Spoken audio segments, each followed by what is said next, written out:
تب اللہ نے آدم کو حکم دیا کہ آدم تم ان کو ان چیزوں کے نام بتاؤ۔ سو جب انہوں نے ان کو ان کے نام بتائے تو فرشتوں سے فرمایا کیا میں نے تم سے نہیں کہا تھا کہ میں آسمانوں اور زمین کی سب پوشیدہ باتیں جانتا ہوں، اور جو تم ظاہر کرتے ہو اور جو پوشیدہ کرتے ہو سب مجھ کو معلوم ہے۔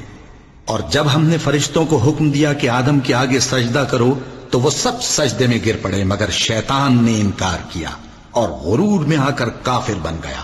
اور ہم نے کہا کہ اے آدم تم اور تمہاری بیوی بہشت میں رہو اور جہاں سے چاہو بے روک ٹوک کھاؤ پیو، لیکن اس درخت کے پاس نہ جانا نہیں تو ظالموں میں ہو جاؤ گے۔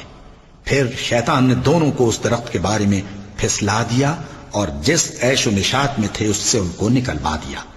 تب ہم نے حکم دیا کہ بہشت بری سے چلے جاؤ، تم ایک دوسرے کے دشمن ہو، اور تمہارے لیے زمین میں ایک وقت تک ٹھکانہ اور معاش مقرر کر دیا گیا ہے۔